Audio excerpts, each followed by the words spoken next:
He was just a struggling single dad boarding a plane with the weight of the world on his shoulders. She was already seated when he arrived, a quiet woman in seat 27B with eyes that seemed to understand more than they should. He thought it was just a wrong seat, a mistake. But that day at 30,000 feet, something unexpected began. Sometimes it's not where you're going that changes your life. It's who you're sitting next to. Before we begin this heartwarming journey of resilience, kindness, and quiet hope, if you enjoy stories that touch the soul and remind us of the beauty in second chances, consider subscribing to our channel. Your support helps us share more moments like this, where ordinary lives take extraordinary turns. Now lean in. The story's about to begin. A struggling single dad took the wrong seat. The woman beside him said, "I saved that spot for you." Jake Morris had been through worse. At least that's what he kept telling himself as he half-jogged through the crowded terminal of Denver International Airport, his backpack thudding against his shoulder with every step. He hadn't flown in nearly a decade, couldn't afford to, and now that he was doing it, he was running late, holding a crumpled boarding pass in one hand and a cold cup of gas station coffee in the other. Gate B24. Gate B, damn it, he muttered under his breath as he realized he'd passed it. He turned around, weaving through a sea of wheelie bags and winter coats, dodging elbows and coffee spills. The flight to Seattle was already boarding, and if he missed it, there wouldn't be another shot. Not at the job, not at a future. He reached the gate just as the final boarding call echoed through the speakers. The attendant gave him a tight-lipped smile, scanned his pass, and waved him through. "Last one." "You made it," she said, and Jake exhaled a shaky breath, nodding as if he had any control left over the morning. Inside the cabin, he scanned the rows. 28, 27. His seat was 27A window. A small comfort. Maybe he could rest for a bit before figuring out how to convince a high-end auto shop in Seattle to hire a small-town mechanic with more oil stains than credentials. He reached row 27 and saw that the aisle seat was already taken. A woman mid-30s, maybe with dark auburn hair tied loosely at the nape of her neck, and a book balanced on her knee. She looked up just as Jake motioned toward the window seat. "I think that's me, 27A, he said, lifting his ticket slightly. She tilted her head, smiled softly, and said something that made him stop in his tracks.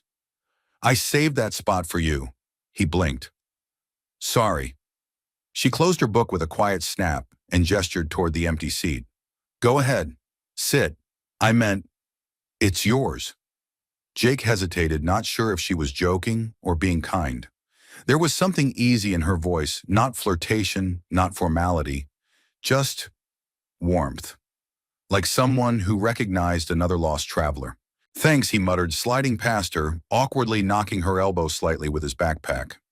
"Sorry," he added quickly. "No worries," she replied, her tone light. As he settled in, stuffing his backpack under the seat and fumbling with the seatbelt, he caught a whiff of her perfume. Subtle, clean, something like citrus and paper. She turned back to her book, and he took the opportunity to glance her way again. She was striking not in an obvious magazine cover way, but in the way someone looks when they're completely unaware of their own effect on the world. They took off without much small talk. Jake watched the earth shrink beneath them through the scratched window, trying to shake the feeling that everything in his life was unspooling too fast. His fingers drummed restlessly on the tray table. He'd left his son Sam with his sister back home in Colorado Springs. It wasn't the first time, but it never got easier. The kid had cried this time, not out of fear, but out of knowing his dad was hanging on by a thread. Jake exhaled and leaned back. "You okay?" the woman beside him asked, turning slightly in her seat. Jake gave a tired half-smile. "Just running on empty, I guess." She studied him for a moment, then said, "It's been a long morning, long year." She laughed softly. "Well, you made the flight. That's something." Jake nodded. "Jake, by the way, Isabel," she replied. "Nice to meet you, Jake." There was a pause, not awkward, just space enough for both of them to breathe in it. "What takes you to Seattle?" she asked. "Job interview, mechanic, or hoping to be. Things went south with my old shop. Economy, small-town bills piling up, you name it." He rubbed the back of his neck. "Sorry, that was probably too much info." Isabel shook her head. "Not at all. It's honest. We could use more of that." He chuckled, surprised at how easily the tension was easing off his shoulders. "What about you heading home?" "Sort of. I live there, but I've been traveling, taking time off work. What do you do? He asked, sipping his cold coffee. She hesitated just a breath too long. Consulting, engineering sector. Auto, he asked instinctively. Her eyes flicked to his with curiosity. Used to be. There was a beat of quiet between them again this time, layered with something unsaid. Jake leaned back, eyes closing for a moment. You know, he murmured, most people don't talk on planes anymore. Everyone's got headphones and walls up. Isabel smiled, folding the corner of her page. Maybe some walls are worth lowering. He opened his eyes and turned to her. Why'd you say that earlier, about saving the seat? She looked out the window briefly before answering. Because sometimes you just know when someone needs to feel like they belong. Jake didn't respond right away. His throat felt tighter than he expected. The seatbelt sign dinged on as turbulence rocked the plane gently. Isabel gripped the armrest just slightly. Jake instinctively steadied her elbow. You okay? He asked. She nodded, then looked at his hand. You're steady. He smiled faintly. Used to be afraid of flying. Now, not much scares me anymore. Isabel's eyes softened. What changed? Jake looked down. I lost my wife. 2 years ago. Cancer. After that, fear just felt like a waste of time. The moment hung between them. The hum of the engines. The weight of quiet truth. I'm sorry, she said, her voice low. Thanks.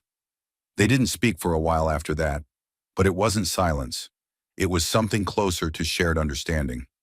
As the plane began its descent, Isabel tucked her book into her bag and glanced at him once more. Jake, I hope that interview works out. He smiled. Me too. She hesitated, then added, if it doesn't, don't let that be the end of your story. Jake looked at her. Really looked. Funny, he said, you don't seem like a consultant. You seem like someone who changes things. Isabel's lips curved unreadable. Maybe I'm both. As the wheels touched down, Jake had no idea that the woman beside him was more than just a stranger with a kind smile, or that his whole life had just changed because he'd sat in the wrong seat, or maybe the exact right one. Jake woke the next morning in a borrowed bed at a cheap motel just off the I-5 in Seattle. The mattress creaked every time he shifted, and the heating unit under the window rattled like it had seen better decades. Still, it beat the couch he almost slept on at the Greyhound station. He sat up slowly, joints stiff from travel and tension, and rubbed his face with both hands. The morning light leaking through the faded curtains cast long bars across the dingy carpet, and for a second he let himself believe it might be the beginning of something. The night before felt like a half-remembered dream, the flight, the turbulence, and especially Isabel. The woman in 27B, the warmth in her voice, the way she listened, really listened, like his words were worth something. Jake couldn't remember the last time anyone looked at him like that. He took a long sip of burnt motel coffee and opened his battered notebook. The interview was at 10 a.m., but Jake had a habit of preparing for things that might not come. He flipped to the sketches he'd done weeks ago, a mobile engine diagnostic cart powered by solar and battery backup. Something he dreamed of building if anyone ever gave him the chance. The interview wasn't for inventors. It was for a mechanic's position at a prestigious garage that specialized in luxury hybrids and electric cars. Still, a man could hope.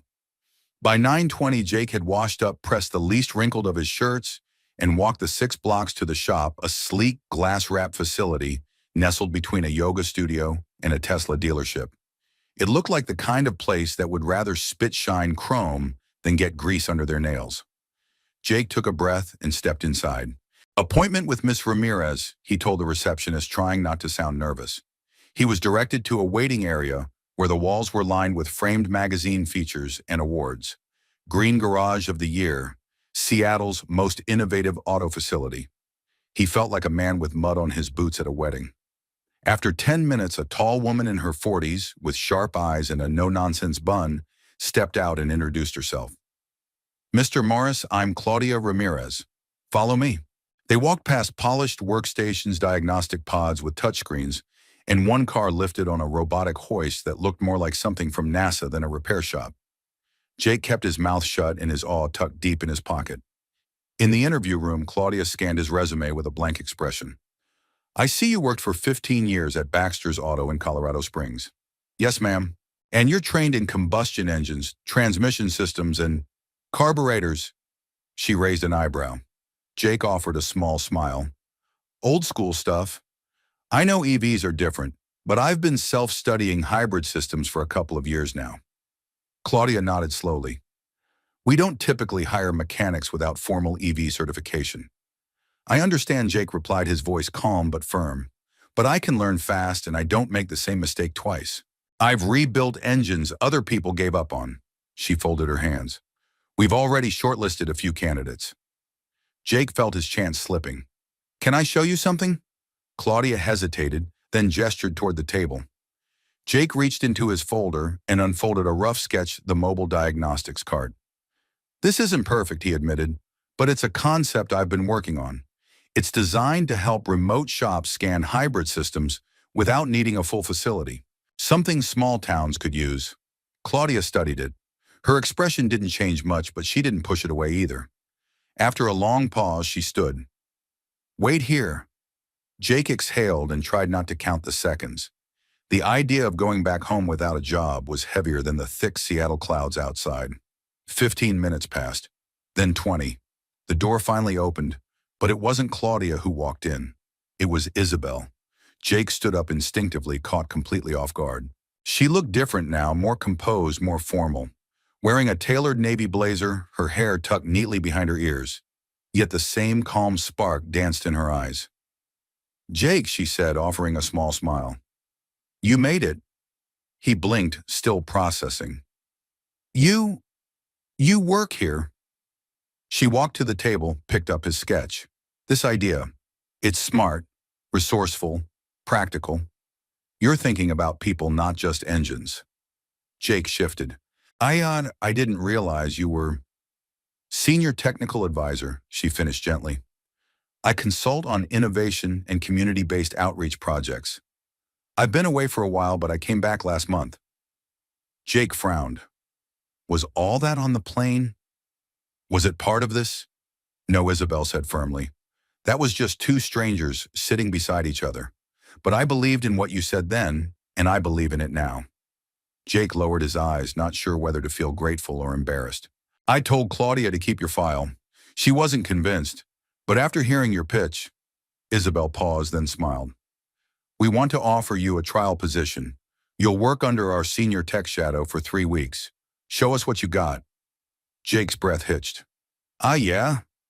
Yes. I'll give it everything. I know you will, she said softly. There was a moment, brief but full, where they simply stood, the noise of the city outside, muffled by the glass in distance. Jake broke the silence. I don't know what to say. Say you'll take the seat, Isabel replied with a glint of humor. We've saved it for someone like you. Jake laughed, still a little stunned. Seat 27B, huh? She smiled. Something like that. As she turned to leave, she paused at the door. You should call your son. I think he'd want to hear the good news. Jake nodded, heart pounding. For the first time in a long while, the road ahead looked more open than closed. And the woman who'd once seemed like a passing kindness, she'd just opened the next chapter of his life. The second week of Jake's trial at the garage felt like stepping into a new world and trying not to trip over the furniture. Everything was cleaner, quieter, and smarter than any shop he'd worked in before. Diagnostic tools didn't whir or click or smell of grease, they whispered. Cars didn't rumble in with dying mufflers. They glided in silence like cats. Even the uniforms were sleek, embroidered with the company's name in silver thread. Jake wore his like borrowed armor. He was trying, and hard. Showing up early, staying late, watching the senior techs with quiet intensity. Some of the younger staff gave him sideways glances like he was a charity case, or someone's cousin who got a lucky break. But he let it slide off. He wasn't there to impress them. He was there because Isabel had believed in him. And because his son Sam had said on the phone, I knew you could do it, Dad. Jake would have climbed mountains after that. On a drizzly Tuesday afternoon, he was assigned to assist on a hybrid battery diagnostic, a task he hadn't done in years, and never with the high-tech scanner now in his hands. His palms were damp as he keyed in the sequences, watching numbers scroll like ticker tape across the screen. Something didn't feel right. Voltage readouts were inconsistent. He glanced at Logan, the lead technician, a man 10 years younger and 3 degrees smarter. Hey, these readings look off. Could be the relay, maybe shorted. Logan barely looked up. Stick to the script. Just run the scan and log it. Jake hesitated. But if I don't, Jake, Logan said, voice clipped, you're on a trial. Observe. Don't troubleshoot unless asked. It stung more than Jake wanted to admit, but he stepped back, jaw clenched. Later that evening, Isabel found him in the back room, hunched over a battered old battery core he'd salvaged from the scrap pile. Tools spread around him like puzzle pieces, sleeves rolled up grease, smudging the side of his face. You're not on the clock, she said gently. I know. He didn't look up, just trying to understand the system better. Isabel leaned against the wall, arms crossed, watching him with a quiet smile. You've been doing good work. Jake shrugged. I'm not fast with the tech. They all know it. They also didn't rebuild a '62 Mustang engine using hand machine parts. He smiled slightly. That's different. Not really, she said. One's muscle, one's current. Same heart. Jake looked up at her, surprised. You talk like a mechanic, Isabel chuckled. My brother taught me. When I was 15, we rebuilt an old Pontiac together in our backyard. He was patient, made me believe I could fix anything. Jake sensed something shift in her voice, a weight maybe, or a memory. What happened to him? Isabel hesitated, then said softly, he passed away. Car accident. Years ago. She drew a slow breath. That's why I left the industry for a while. Everything reminded me of him. The smells, the tools, even the sound of a torque wrench. Jake's heart ached with a strange familiarity. Loss wasn't always loud. Sometimes it was mechanical. Sometimes it hummed like regret. I'm sorry, he said quietly. Isabel nodded, pushing off the wall. Grief doesn't ask for permission. It just moves in and rearranges the furniture. They were silent a moment, two people in a brightly lit back room, the hum of fluorescent lights overhead, and something unspoken building between them. You were right, though, Jake finally said. About the seat. She raised an eyebrow. Seat 27B. I think you were the first person to look at me and not see a problem that needed fixing. Isabel's face softened. Maybe because I saw someone who's always fixing things for everyone else. Their eyes met, and for a second time did something strange. It paused, tilted, then moved again. Just then Logan burst into the room. Jake, your scan earlier. You were right. Relay's toast. Could have caused a short, I told Ramirez. Jake blinked. You sure? Logan nodded, sheepish. Yeah. Good call. After he left, Jake let out a breath he hadn't realized he was holding. Isabel gave him a look. That feeling, that's what trust tastes like. Jake laughed, and the sound was real, like something unclenched inside him. They left together a little after 7, the rain having turned to mist. Outside, the air smelled like wet asphalt and pine. Do you have a ride? She asked, tugging her coat tighter. Bus stop 2 blocks that way, Jake said, pointing. Isabel hesitated. Can I give you a lift? Jake looked at her, a dozen polite rejections ready, but then he saw it again, that look that wasn't pity or obligation. Sure, he said. That'd be nice. They walked in silence for a while, their steps in sync on the sidewalk. When she unlocked her car, a quiet silver plug-in coupe, Jake whistled low. Figured you for something fancier. Isabel grinned. You'd be surprised how many things I'm not. As the engine hummed to life, Jake stared out the window, watching the city blur past. He didn't know where this was going. He didn't know if he could trust a good thing after so much loss. But for the first time in years, he wasn't running on fumes. Maybe he was finally moving forward. The invitation came on a Friday, tucked into Jake's locker like a note passed in high school. Community Outreach Roundtable, internal staff session, 6:00 p.m., location Conference Room B. Note, food provided. Yes, really. Jake read it twice before realizing the food provided line was in Isabel's handwriting, small, neat, slightly curved at the ends. Just like her voice when she was trying to be disarming. He almost tossed it. Community meetings weren't his thing. He'd always preferred torque specs to small talk. But curiosity and maybe something quieter, something growing in the space between him and Isabel, nudged him toward showing up. That, and he hadn't eaten a proper dinner in 2 days. The conference room was bigger than expected. All glass walls and recycled wood furnished like a tech startup's break room. There were maybe a dozen people, technicians, a few office staff, and Isabel at the front with a laptop open and sleeves rolled to her elbows. Jake slipped into the back row unnoticed at first until Isabel caught his eye and gave a subtle nod. Not a thank you, not a command, just a welcome. He settled in a little out of place in his oil-marked jeans and flannel shirt, while others clicked pens and sipped kombucha. Isabel began. We've been expanding our outreach model. It started with EV literacy workshops, but there's interest now in mobile service options for underserved communities, especially rural areas. Jake straightened. That sounded familiar. Isabel clicked to the next slide, a photo of a mobile diagnostic cart. Sleeker than his original sketch, but unmistakably based on it. A murmur ran through the room. She gestured toward the screen. This concept was brought to us by one of our own, someone who sees possibility where others see limitation. Jake Morris. Every head turned. Jake felt heat climb his neck, his chest tightening. Not from embarrassment, but from something deeper. Gratitude laced with disbelief. He cleared his throat. It's just an idea. Something I sketched back in Colorado when my town lost its only shop. Isabel smiled. Sometimes ideas change things. After the meeting, people came to him, some with questions, others with encouragement. Even Logan surprisingly said, "Didn't peg you as a guy with blueprints." Jake just smiled. Later, as the room cleared, he approached Isabel near the snack table, where she was tucking leftover sandwiches into a recyclable container. "You didn't have to do that," he said, voice low. "I wanted to," she replied. "You planted the seed. I just gave it a little light." Jake looked at her, at the soft lines of her face, in the glow of the room's pendant lighting. "You know, for someone who hides behind titles, you're not very subtle." She laughed, brushing a strand of hair behind her ear.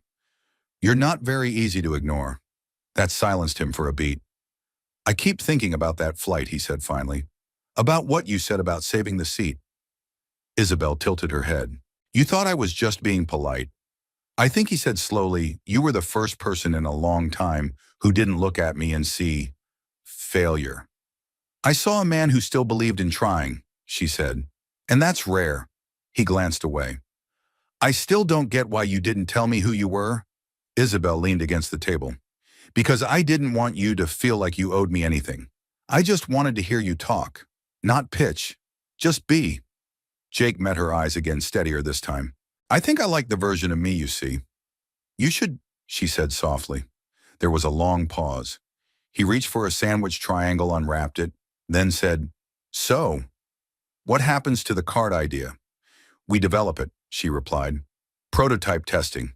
If it works, we deploy a pilot in 3 counties. You'd lead the team." Jake blinked. "Me?"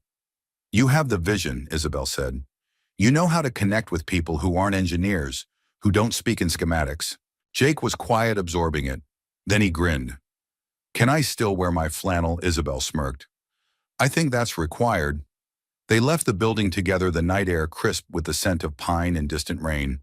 The city hummed softly around them, not cold, not rushing, just present.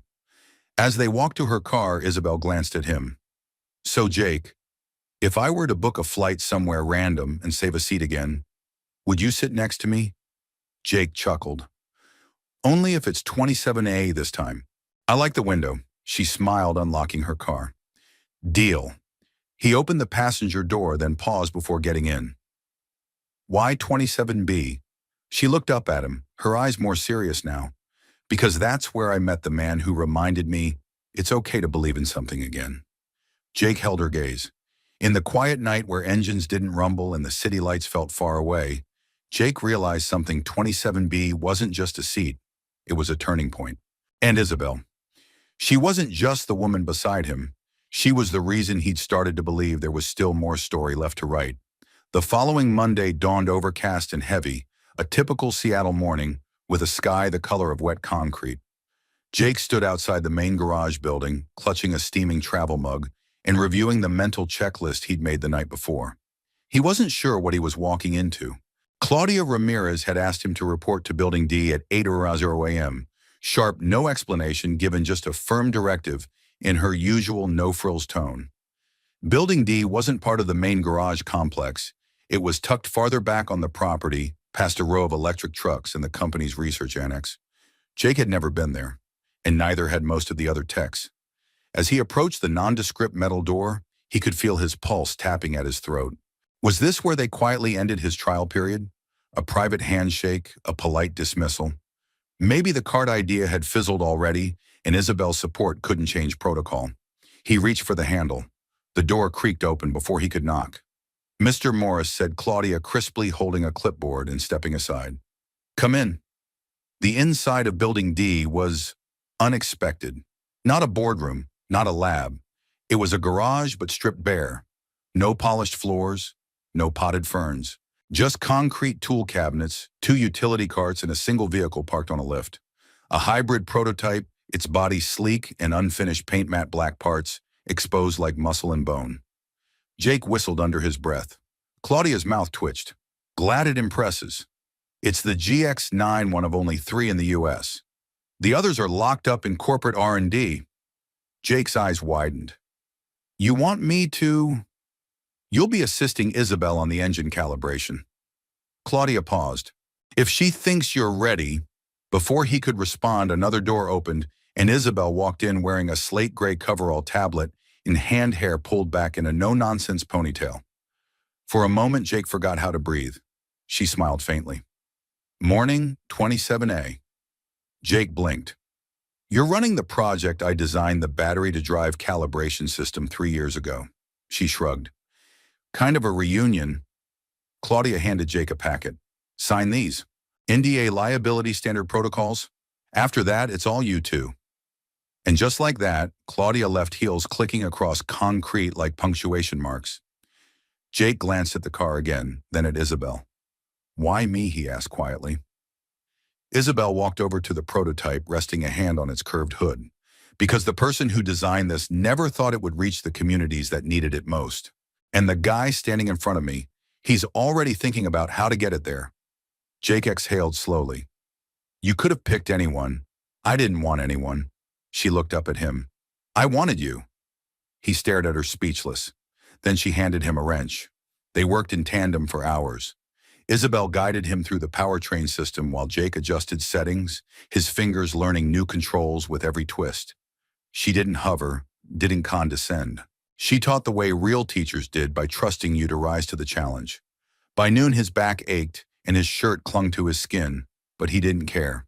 The engine pulsed under their hands, and every time something clicked into place, Jake felt it in his chest. "You're good at this," Isabel said during a water break, handing him a bottle. "Not just with tools, reading the rhythm of the system." "You listen," Jake chuckled. "Maybe I've spent too long around things that can't talk back." She laughed. "Machines talk. You just have to know the language." He sipped his water, watching her from the corner of his eye. She moved like someone who belonged not just in the space but in her skin, confident, calm. But now that he'd seen behind the curtain, he also noticed the flickers of vulnerability, the pause before she entered a room, the way her eyes scanned everything, as if always bracing for impact. Jake set his bottle down. "You said earlier this was a reunion. With the system you designed." Isabel nodded. "I walked away from it 2 years ago. After my brother died, we were building a new kind of accessibility plan together. Mobile EV hubs, diagnostic platforms, everything you've been talking about.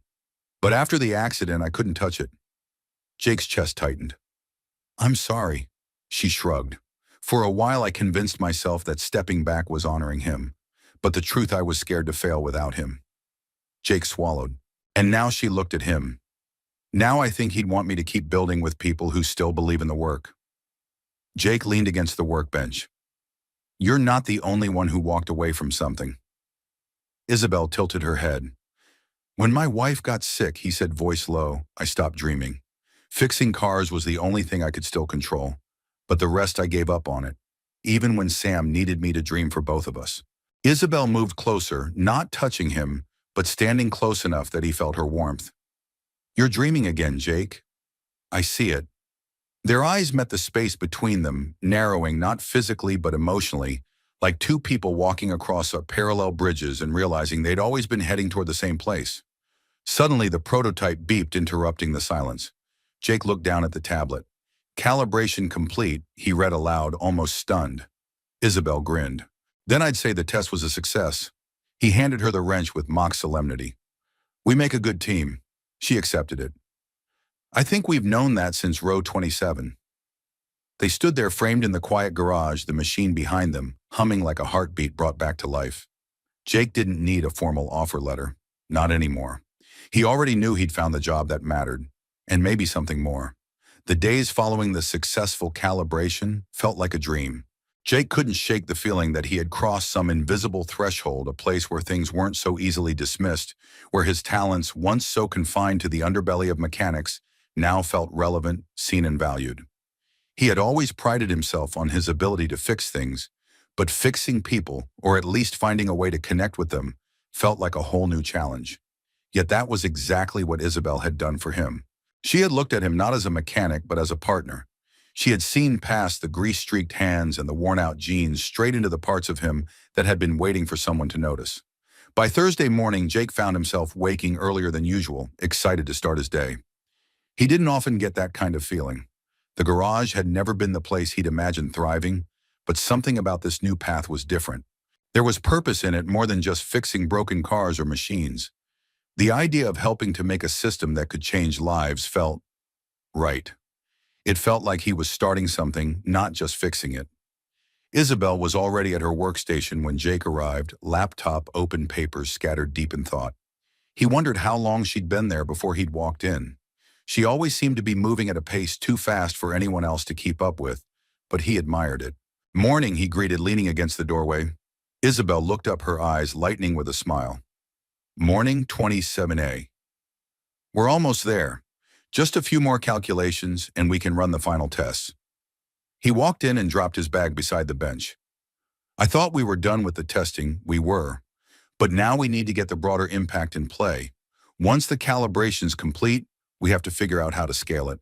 It's one thing to design the perfect prototype. It's another thing to turn that into something that can serve the community. We need to make sure it works for everyone, not just the research labs or the privileged. Jake nodded slowly, feeling the weight of her words.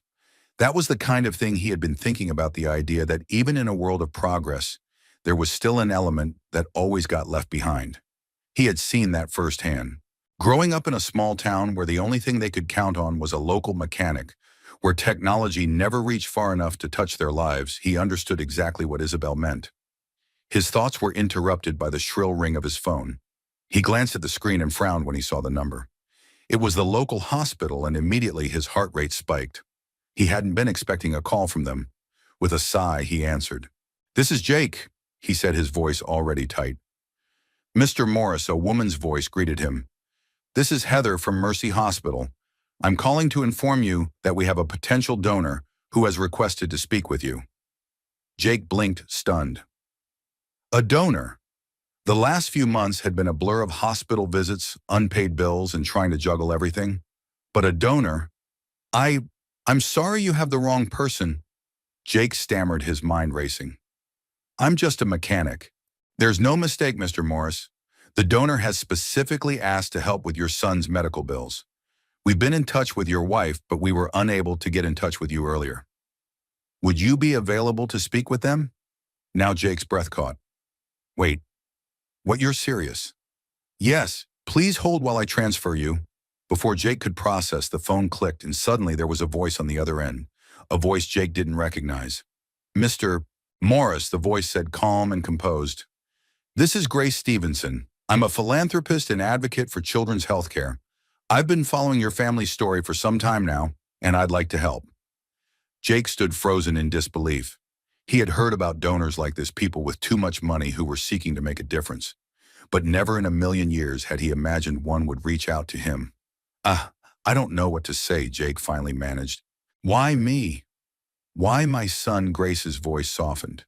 "Because I believe in second chances, and I believe in the strength of a parent who is willing to fight for their child's future. I'm not doing this out of charity, Mr. Morris.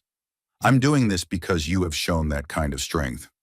I see it in you, in the way you've worked tirelessly, and in the way you haven't given up, no matter how difficult it's been." Jake felt the lump in his throat tighten. His son Sam had been his everything, and yet he had felt helpless, like no matter how hard he worked, he could never quite get ahead enough to give Sam the kind of care he deserved. This was a lifeline. "I can't accept this," Jake murmured, his voice shaky. You don't know me. I know enough. I've done my research. I'm not offering this as a handout, Jake. I'm offering you a partnership. Let me help. The words hung in the air, thick with possibility. Jake had spent so many years fighting just to keep his head above water that he'd almost forgotten what it felt like to let someone else help. I don't know what to say, he repeated, the weight of emotion choking him. Say yes, Grace urged softly. Say yes, and let me help you save your son's life. He didn't know how long they talked after that. The words started to blur together, the promise of hope mixing with the overwhelming weight of what that help would mean. When he hung up, he was shaking the phone still in his hand, as if the conversation itself might disappear if he didn't hold on tight enough. Isabel had been watching him quietly from across the room, noticing the tension in his posture, the way he gripped the phone like it was about to slip away. Jake, she asked softly. Jake didn't know what to say at first. He couldn't quite form the words, couldn't make the reality of it settle in. But somehow he managed to lift his gaze and look at Isabel. I just got a phone call, he said, his voice unsteady. Someone wants to help. They want to pay for Sam's treatment. All of it. Isabel's eyes widened, her face softening with understanding. Jake, that's incredible. I didn't know what to think. I thought I was going to have to work the rest of my life just to give him a chance. And now this woman just called me out of nowhere. I'm happy for you, Isabel said quietly. You deserve this. You've been fighting for so long. Jake stared at her, at a loss for words. He had spent so many years doing everything himself, trying to keep his family afloat. He never imagined someone would offer him a chance to breathe. But here it was, the help he needed when he'd finally let himself believe it might never come. And suddenly everything was different. Jake hadn't planned on going home early that day. After the call from the donor and the flood of emotions that followed, Isabel had gently nudged him toward the exit. Go see Sam, she'd said. Let him hear it from you. Jake had protested at first. There was still testing to be done, numbers to review, systems to cross-check. But she wouldn't budge. Some things matter more than engine calibration, she'd said with that quiet conviction of hers. And your son is one of them. So now as he turned the key to his sister's front door and heard Sam's laughter echo from the living room, something inside Jake softened, cracked open in a way he hadn't allowed in years. Sam sat cross-legged on the carpet, surrounded by Lego pieces and empty snack wrappers, looking up just as Jake stepped in. Dad Jake knelt, scooped him up, and held him close. Sam was growing fast, but in that moment, he felt small again, safe in his father's arms. Hey, champ, Jake murmured into his son's hair. I've got some big news. Sam pulled back, eyes wide. Did you get the job? Jake chuckled. Yeah, I did. But that's not even the biggest part. He told Sam everything about the donor, about the offer, about the chance for full treatment and support. As he spoke, Sam's little face shifted from confusion to awe to something Jake hadn't seen in a long time: hope, without hesitation. Does this mean... Sam's voice trailed off. No more pills that make me feel sick. No more hospital trips every week. Jake swallowed hard. It means we're going to get help, real help. And yeah, maybe fewer hospital days. Maybe more days just being a kid. Sam grinned, then leaned forward to wrap his arms around Jake's neck again. It's going to be okay, isn't it? Jake closed his eyes, nodding into his son's shoulder. Yeah, buddy, it really is. Later that night, back in his motel room, Jake lay on the too-firm mattress, staring at the ceiling. The happiness of the day had given way to something more complicated. He should have been basking in relief, but instead he felt unsteady, like the ground beneath him was shifting too fast for him to adjust. All his life he'd earned everything the hard way, by grinding, sacrificing, pushing forward without help. So much of his identity had been built around the idea that he had to do it alone. But now people were showing up, offering kindness, offering grace. And for the first time in a long time, Jake wasn't sure how to receive it. A soft knock at his door pulled him from his thoughts. When he opened it, Isabel stood there, windblown from the cool night air, her coat still damp from a light rain. Hope I'm not intruding, she said, holding up a paper bag. I brought real food, not microwave meals. Jake stepped aside to let her in. You're always welcome. She walked in, setting the bag on the small table by the window. Thought you could use something warm. Thanks, he said quietly, watching her unpack 2 containers of soup and a fresh loaf of bread.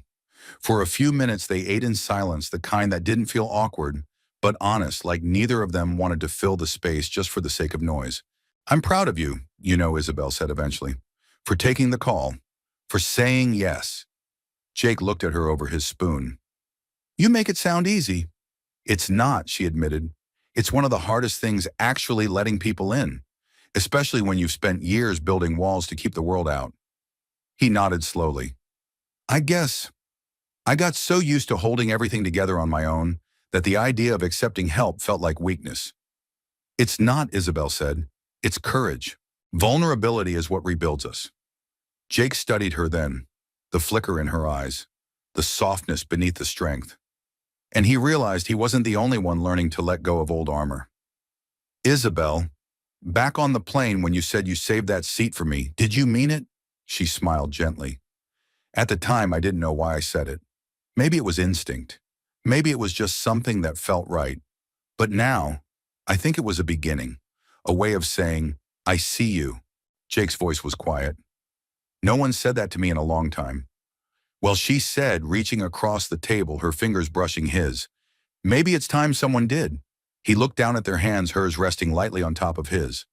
Warm, certain, real. I'm scared, he admitted, of messing this up, of needing someone and not knowing how. I'm scared too, she whispered. But I'm here. They sat like that for a long moment, the only sound the soft patter of rain on the window.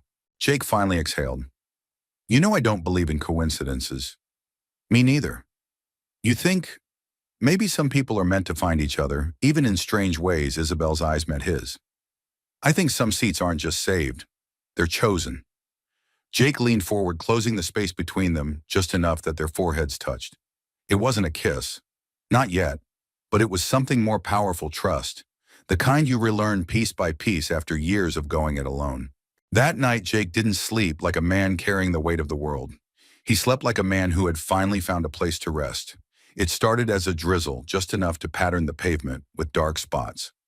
By the time Jake arrived at the auxiliary garage, it was a downpour. The rain clattered against the tin roof like 1,000 tiny drumsticks, each drop another beat in a day that already felt different. He had unlocked the garage at 7:00 a.m., long before anyone else was expected. This wasn't a scheduled shift. He wasn't required to be here.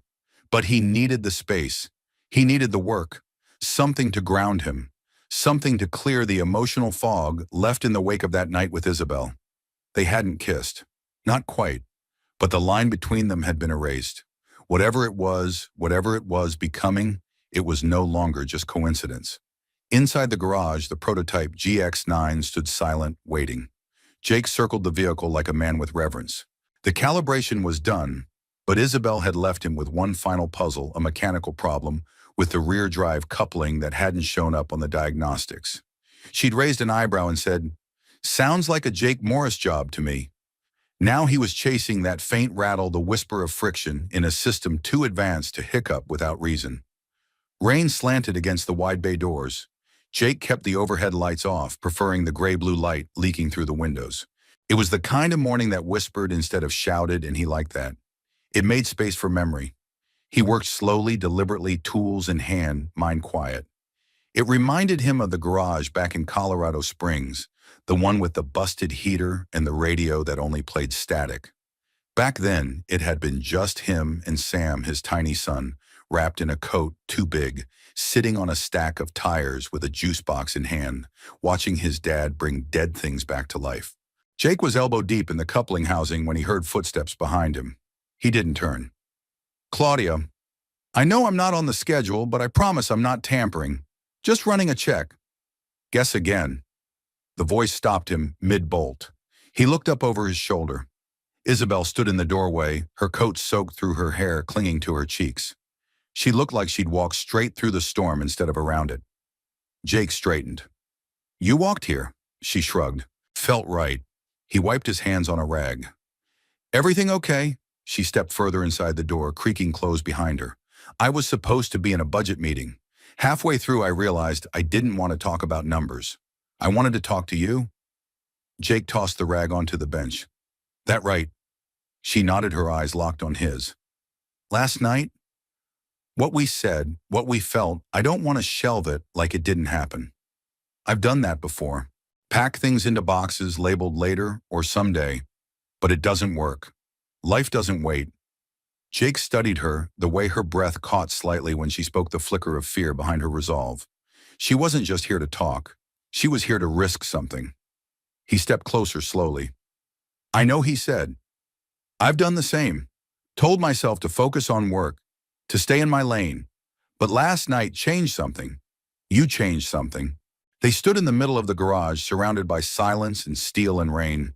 There was nothing glamorous about the space. Nothing cinematic. Just the smell of metal, the hum of electricity, and the thunderous rhythm of two people finally letting their guards fall. I keep thinking, Isabel said, her voice barely above a whisper, about my brother, about how he would have loved this place, this project. You. Jake reached out, brushing a wet strand of hair from her cheek. He taught you how to build things. You've been doing it ever since, even when you didn't know it. She smiled, tears swimming in her eyes but not falling. I think he would have liked you. Jake's voice was low. You think he'd be okay with me falling in love with his sister? Her breath hitched. Then, without another word, Isabel leaned in, and this time there was no hesitation, no almost. Their lips met in the middle of the rain-heavy silence. It wasn't rushed. It wasn't fireworks. It was warmth, certainty, a kiss between two people who had seen grief up close and still chose to keep living. When they parted, she didn't step back. She stayed close, forehead resting against his. Jake exhaled. That was a long time coming. She smiled. I saved that one for you too. He laughed, pulling her into his arms as thunder rolled softly in the distance. For a few moments there was nothing else. No deadlines, no diagnostics. Just the sound of rain and the quiet thrum of healing. Eventually she spoke again. There's something I want to show you. Jake raised an eyebrow. Now, yes, she said, stepping back. Right now. An hour later, they stood in a dimly lit storage room behind the main office, Isabel holding a dusty keyring and a small plastic ID tag. Jake looked around. I don't think OSHA would approve. She smirked. They'd be fine if they saw what's in here. She led him to a metal locker near the back, its paint chipped, the handle worn. She inserted a key and turned it with a soft click. Inside sat a wooden box. Rough-hewn, no markings, just aged pine and old brass hinges. Isabel opened it carefully. Jake peered in, and his breath caught. Inside, nestled among layers of blueprints and schematics, was a smaller folder labeled Field Deployment Mobile EV Solutions. But what froze him was the drawing clipped to the top. His sketch. The one he'd shown Claudia in the interview weeks ago. But this version, it had been refined, adjusted, colored, annotated in delicate handwriting he didn't recognize at first, but then he saw the signature in the corner. Leo Grant, Isabel's brother. Jake looked at her, speechless. Isabel's eyes shimmered. He started working on this idea before I ever met you. What you showed me. It wasn't just coincidence. It was a continuation. Like you picked up where he left off. Jake stared at the drawing again, tracing the lines like a map he'd always known. In that moment, the rain outside felt like something holy. He wasn't just rebuilding engines anymore. He was continuing a legacy. Jake hadn't seen the world in weeks, not beyond garages, whiteboards, or Isabel's eyes, but that Sunday afternoon, the world came back in the form of a phone call. It was a clear-skied day in Seattle, one of those rare breaks from gray, and he was taking advantage of it by walking along the waterfront near Pike Place with Isabel and Sam. Isabel had offered to take them out for lunch, and somehow it had turned into hours wandering through market stalls, laughing over clam chowder and sourdough bowls, watching Sam chase pigeons as if he could make one laugh. Jake hadn't felt this kind of normal in a long time. Not borrowed normal, not desperate normal, real. And then his phone rang. The screen lit up with his sister's name. Jake stepped away from the noise, answering with a habitual edge in his voice. Hey, Jules. Everything okay, Jake? Julia's voice cracked before she recovered. He's fine. Sam is fine. I didn't know who else to call. Jake's chest tightened. What happened? I found a letter. From Claire. The name landed like a punch. Claire. His wife. Sam's mother. Gone 3 years now, but not gone in the ways that matter. Grief didn't follow expiration dates. It lived in drawers and smells and songs and now apparently in letters. Jake's throat went dry. We're in one of the boxes from her studio. It was addressed to you. I didn't open it, but I figured you'd want to know. He couldn't speak for a moment. He could hear Isabel's voice in the background, gently guiding Sam toward a nearby bench, giving Jake privacy without having to ask. Yeah, he said finally. Thanks. Can you send it? I already did. Overnight. It should be at your place tomorrow morning. Jake ended the call and stood still for a long time, the phone heavy in his hand. The sun was warm on his shoulders, but inside a shadow had shifted, not a bad one. Just unexpected. Just deep. Isabel came over, her expression immediately reading him. What is it? He hesitated. A letter. From Claire. Her eyebrows lifted gently. A letter. Now my sister found it in a box. From years ago, I guess. She said Claire wrote it for me. Isabel stepped closer. You okay, Jake? Exhaled. I don't know. I haven't thought about Claire like this in a while. I mean, she's always there, but this, it feels like something left unfinished, suddenly asking to be finished. They sat together in quiet as Sam fed pieces of bread to the gulls, oblivious to the shift in air between the grown-ups. After a while, Jake said, You know Claire was the one who convinced me to open the garage. She said, You fix things, Jake, but you don't just fix what's broken. You make things better than they were. Isabel smiled softly. Sounds like she knew you well. She did, he said. And then she was gone, and it felt like the engine just stopped turning, like the whole thing locked up and I couldn't even find the manual. Isabel touched his hand. You didn't stop. You just kept going, even without the manual. Jake turned to look at her, the late afternoon sun catching in her hair. What about you? Did Leo ever leave you something like that? Isabel looked away for a moment, blinking against the light. He left pieces, scribbles, schematics, half-thoughts written in the margins of things. But nothing I ever found wrapped in an envelope with my name on it. Sometimes I think his whole life was the letter, and I'm still reading it. That stayed with Jake. The idea that people don't always leave you with a full sentence. Sometimes just punctuation, a pause, an ellipsis. When they parted ways that evening, Isabel pressed a small envelope into Jake's hand. What's this? He asked. A distraction, she said with a half smile. Just in case that other letter hurts more than it heals. Jake looked at her with something between wonder and fear. Why are you always a step ahead of me? Because I've had to chase meaning through silence for years, she replied. You learn to listen between the beats. The next morning, the letter arrived before sunrise. Jake sat at the tiny kitchen table in his rented apartment, coffee growing cold beside him, staring at the envelope like it might disappear if he blinked too long. His name was written on the front in Claire's handwriting. There was no date, no return address. Just his name in blue ink, slightly smudged. He opened it slowly. Inside were 2 pages, handwritten. No punctuation in places, no careful edits. Just thoughts raw and tangled and unguarded.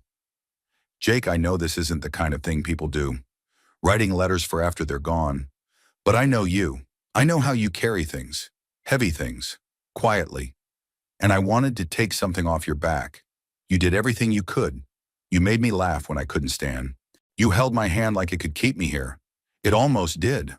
But Jake, you can't keep living in the broken pieces. You fix things. That's what you do. But this, you can't fix this. And that's not failure. That's love. Find someone. Not to replace me, but to remind you that love still happens. Even after. And tell Sam. Tell him I hope he still loves the stars. Love you always, Claire. Jake read the letter 3 times before the tears came. Not loud, not messy, just steady. Like rain on a roof. Like something gentle finally giving way. Later that day, he met Isabel back at the garage. She was standing beside the GX9 arms crossed, reading a new schematic. When she looked up, she saw something different in his eyes. What did it say? She asked quietly. Jake handed her the letter. I want you to read it. Isabel unfolded it slowly, reading with the care of someone who understood what it meant to hold someone else's goodbye in her hands. When she finished, she looked up, her eyes glassy. She was brave. Jake nodded. She was. A long silence stretched between them. Then he said, I don't know where this goes, you and me, but I want to find out. Isabel smiled. I think you already are. As they stood side by side, the prototype humming faintly behind them, Jake felt something settle in his chest. He hadn't just survived grief. He was building something new from it. And this time he wasn't building alone. Jake had seen engines fall apart in dozens of ways, belts snapping mid-turn valves, seizing tiny pieces slipping out of sync, and throwing the whole system into chaos. He had always known what to do: isolate the failure, clean it up, and build again. But people didn't come with schematics. And now, for the first time since arriving in Seattle, Jake felt truly unprepared. It started with a data glitch, just a corrupted reading on the prototype's remote interface system. Minor fixable. He'd flagged it, documented it, and submitted a report. But then another bug popped up. Then another. Readouts came back inconsistent. Battery performance dipped without warning. By Friday, the GX9 wouldn't start at all. Isabel and the rest of the senior team swarmed the issue. The problem wasn't Jake's fault, everyone knew that. But in the high-stakes world of R&D, failure didn't wear a name tag. It was just there, floating in the air like smoke, waiting to stain whoever stood too close. Jake worked late, poring over specs, running simulations, trying to chase a ghost he couldn't see. By Sunday, the whispers started. He overheard one in the hallway. Maybe he's not ready for this level. Then another in the break room. Prototype was solid until he got involved. Jake didn't say anything. He didn't push back. He just kept his head down and worked. But it wore on him because despite his best efforts, doubt crept in like rust. One morning he arrived before sunrise, finding the garage already lit.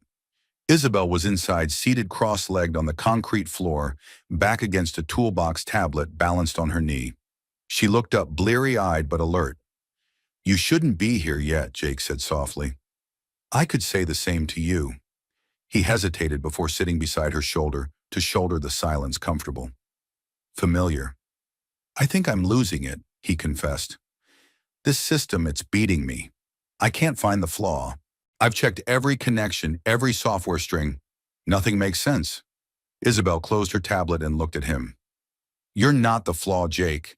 I know, he said, not convincing even himself, but it still feels like I brought the curse with me. First, the garage in Colorado went under. Then Sam got sick, and now this. I keep trying to fix things, but maybe some things stay broken. Isabel was quiet for a moment, then said, When my brother died, I blame myself.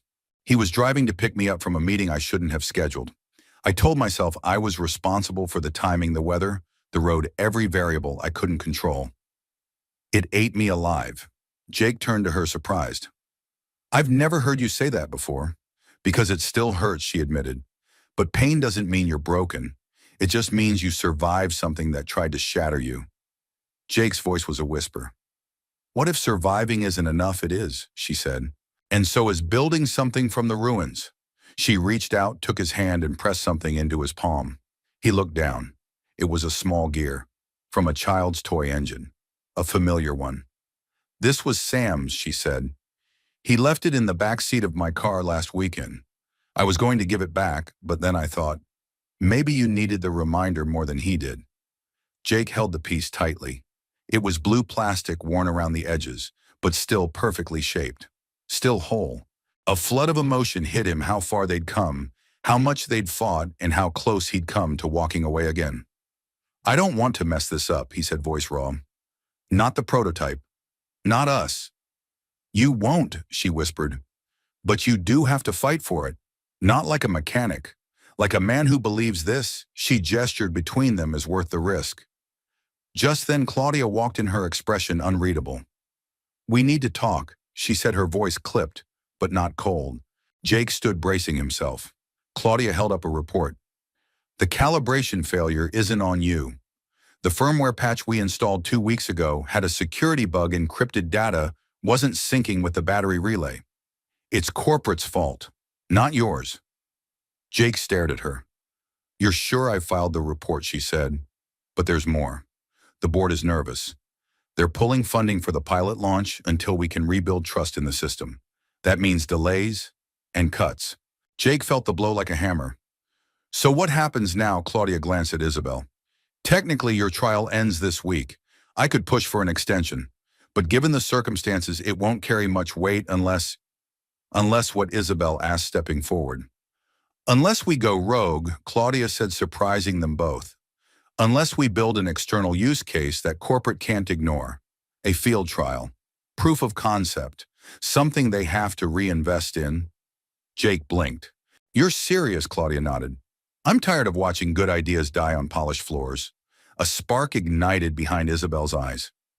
We build the mobile cart, the one Jake designed. We test it in the community. Use local EV owners' real-world conditions. We prove it works. Jake's heart raced. That's what I wanted from the start. Claudia folded her arms. Then you have my backing. But you'll need more than plans. You'll need people, buy-in, and guts. Jake looked at Isabel. Her expression said everything. He had all three. That evening, Jake returned home to Sam, who was sitting at the kitchen table, drawing something with thick markers. What you working on, Jake asked. Sam grinned. A new garage. It has wheels, like a bus, but cooler. Jake knelt beside him. You think people would like a garage that could come to them? Yeah, Sam said without hesitation, especially if they don't have anyone to help fix their stuff. Jake ruffled his hair. You always know what to say, kid. Sam grinned. I learned it from Mom. Jake's throat tightened. Yeah, I bet you did. Outside, the rain started again, but this time Jake didn't mind. It felt like rhythm, like renewal, like something broken finally starting to hum again. The morning of the field test began before sunrise. Jake stood in the quiet of the operations bay, watching the first light slant in through the high windows. The prototype his cart was parked in the center of the space like a sentry awaiting orders. The sleek, boxy frame housed battery diagnostics, hybrid system readers, and portable charging units, all mounted on a rolling chassis barely wider than a grocery cart. It was modest, but it was powerful, and it was finally real. Outside, the city was still stretching awake. Traffic was light rain, threatening but holding. The kind of days Seattle reserved for moments that mattered. Behind him, Isabel approached with 2 mugs of coffee. Jake took his, smiling. You didn't sleep, did you? She shook her head with a yawn. What gave me away the fact that you still have engine grease on your cheek? She reached up instinctively, laughing as she wiped it off. Price of brilliance. Jake took a slow sip, letting the warmth settle him. Think they'll show they'll come, Isabel said. We reached out to 3 local families who own hybrids but live too far from certified service centers. One of them, Mrs. Dandridge, hasn't had a working car in 4 months. Jake's grip on the mug tightened. Then let's make today count. By 9 o'clock, the mobile unit was loaded into the flatbed truck and heading toward a community center in Renton, a low-income neighborhood where access to green technology was more dream than reality. Isabel drove. Jake sat beside her, glancing at the dashboard, still half waiting for something to go wrong. You okay? She asked. He nodded. Just don't want to miss the landing after all this flight time. Isabel reached across the gear shift, her hand resting lightly on his. Jake, this started with a sketch you scribbled on the back of a receipt. You've already landed. This is just the second takeoff. He didn't speak for a moment. Then it still feels like I'm sitting in someone else's seat. No, she said quietly. You're sitting exactly where you're meant to be. They pulled into the cracked lot behind the community center, just as the first family arrived, a woman in her 50s stepping out of a beat-up Prius with a skeptical look and 2 grandkids bouncing around the back seat. Jake walked up to her with a warm smile, clipboard in hand. Hi there, I'm Jake. We'll be doing a full hybrid checkup and battery efficiency scan. No charge, no pressure, just helping neighbors today. The woman arched a brow. You don't look like a corporate rep. Good, Jake said with a grin. I'm not. One by one, the cars came: an aging Honda Insight, a Nissan Leaf with a cracked taillight, even a converted plug-in minivan that sputtered more than it purred. Jake and Isabel worked side by side, scanning, explaining, adjusting. Jake taught one man how to clean a corroded charging port. Isabel gave a teenager a quick lesson on battery health. People smiled. People listened. By noon, the parking lot had transformed. Kids played on the sidewalk while their parents stood around swapping tips and stories. The mobile unit had become more than a machine. It had become a bridge. Jake was kneeling by the Leaf, tightening a connector, when a little girl in a yellow raincoat tapped his shoulder. "Are you a car doctor?" Jake looked at her smiling. "I guess I am." She handed him a drawing crayons on construction paper. It was of a car with wings flying above a rainbow. "This is for you, so your car doesn't ever fall." Jake swallowed hard. "Thank you. I'll keep it with me." Across the lot, Isabel caught his eye and gave him a thumbs up. It wasn't data, it wasn't profit, but it was proof. That evening, back at the garage, Claudia called a staff meeting. The cart sat at the front of the room, streaked with mud dented from the day's work, but functioning perfectly. Isabel stood beside it, clipboard in hand, while Jake hung back near the tool bench, hands in his pockets. Claudia cleared her throat. "Today we conducted our first real-world test of the mobile EV unit. 4 families serviced, 3 minor repairs, 2 new battery lifespan extensions logged, 1 exhaust system reconnected, all done in under 7 hours." Applause rose from the room, some genuine, some surprised. Claudia continued, "This is innovation. Not because it's shiny, but because it works where it's needed most. That's what we're going to fight for moving forward." She paused, then looked toward Jake. "Mr. Morris, you've proven not only your technical skill, but your heart. You weren't just a good hire, you were the right one." Jake blinked, caught between pride and disbelief. Isabel stepped forward. "And I have one more thing to add." She reached down and pulled out a chair seat 27B from a scrapped airplane fuselage, now repurposed as a symbol. The room quieted as she brought it to the center. "This," she said, tapping the armrest, "is the seat where I met Jake. Not in a boardroom, not on a resume, on a plane by chance. I didn't know then what he would become to this company, or to me, but I knew he was someone who saw people, not problems." She turned to Jake. "You said once that no one had saved you a seat in a long time. Well, now this one's permanent." She smiled. "And we're building more." The room erupted in applause. Jake stepped forward slowly. He touched the armrest of the seat, then turned to Isabel. "I thought that seat changed my life because it was a coincidence. Now I know it was an invitation." She met his gaze. "And what are you going to do with it?" Jake looked out at the room, the team, the cart, the prototype, the people who had become his family. "I'm going to keep showing up," he said. "Keep fixing what I can, and maybe even fly a little." That night, as the garage lights dimmed and the city breathed quiet again, Jake sat for a moment in 27B, staring out the big bay windows toward the dark horizon, not waiting for something to change, but knowing something already had. The flight was already boarding when Jake arrived at the gate, the sleeves of his jacket still damp from the light spring rain outside. He carried no toolbox, no binder full of sketches or diagnostic reports, just a small duffel slung over his shoulder and a folded piece of paper in his pocket. A letter he hadn't written, but one he read often. Claire's. He stood for a moment just beyond the queue, watching people shuffle toward the Jet Bridge business travelers with sleek carry-ons, parents juggling snacks in car seats, couples leaning into each other with soft, tired smiles. Jake hadn't flown since that morning almost a year ago, seat 27A, and a woman with auburn hair who had turned and said, "I saved that spot for you." So much had changed since then. Sam's treatment had progressed well better than anyone expected. He was back in school, obsessed with drawing cars that had wings and ran on sunbeams. The mobile garage unit was no longer just a prototype. It was now a pilot program serving 3 counties. Jake was the operations lead, training mechanics from underserved areas to carry forward what they'd started. And Isabel was no longer just the woman who had believed in him. She was the woman he came home to, the woman he was flying to meet again today. They had decided over many quiet dinners and shared cups of coffee that love for people like them didn't come loud or sudden. It came steady, through presence, through work, through seeing and being seen, and maybe through saving a seat no one else thought to save. "Mr. Morris," a voice called over the gate desk. "You're in seat 27A, just down the left side." Jake smiled. "Yeah, I know the way." The flight was half full. Jake took his seat and rested his arm against the window, watching raindrops trail down the plexiglass. The hum of the engines was calming now, not nerve-wracking. He glanced toward the aisle instinctively and felt his heart tighten. She was walking toward him, Isabel, elegant as ever in a soft blue blouse and dark jeans, her hair down a single suitcase trailing behind her. She saw him, smiled, slipped into the seat beside him, 27B, like it was always meant to be hers. "You're early," she teased. "I was afraid someone might take your seat." She leaned in slightly.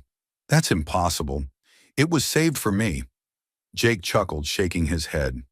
I can't believe it's been a year, she said, glancing out the window. Sometimes it feels like it was yesterday. Sometimes like a whole lifetime ago. Maybe both, Jake murmured, because the man who sat here before, he was exhausted, grieving, unsure if anything he touched would ever work again. And now, she asked softly. He looked at her, eyes gentle. Now I'm building things again, not just machines, a life, a future, with you. Isabel reached into her bag and pulled out a small leather-bound notebook. Leo's, she explained. I found it a few days ago, tucked into an old box I hadn't opened. You want to see what was on the last page? Jake nodded, and she opened it. There, scribbled in a half-finished sketch of a solar battery array, was a single sentence. Someday someone will finish this. Jake stared at the page, his throat tightening. He meant you. Isabel shook her head. I think maybe he meant you too. They sat in silence for a moment, hands finding each other without instruction, their fingers lacing together like threads in a seam that had waited too long to be stitched. The captain's voice crackled overhead, announcing the short flight and calm weather. But Jake wasn't listening. He was watching Isabel as she turned to him with a look that said, we made it. Not without scars, not without sorrow. But they had made it. I had a thought, she said, squeezing his hand. Maybe we should keep traveling. Not just for work, for us. Pick a new seat, a new gate. Keep saving spots for each other. Jake smiled, eyes shining. As long as I get the window seat. You always get the window, she whispered. As the plane ascended through clouds breaking into gold-drenched sky, Jake glanced down at their joined hands resting on the armrest. One hand worn from years of labor, the other shaped by blueprints and memory. Both steady now. Below them, the world turned unchanged in its chaos, but different somehow. Softer, warmer, more possible. And up here, 30,000 feet above the noise, two people sat side by side. No longer lost, no longer waiting, just choosing again and again to show up, to sit in the seat that had always been theirs, to save space in their hearts, not for the perfect moment, but for the real one, the healing one, the one that finally came. We'd love to know, where in the world are you watching from today? Share your location in the comments and let us know what part of this story touched your heart the most. If this journey moved you, if it reminded you that love and kindness still find their way through the hardest moments, please consider subscribing to our channel. There are many more stories waiting to be told, stories of hope, of healing, and of the quiet miracles that begin with a single act of grace. Thank you for spending this time with us. Your presence means more than you know. Until next time, take care and keep believing in the power of second chances.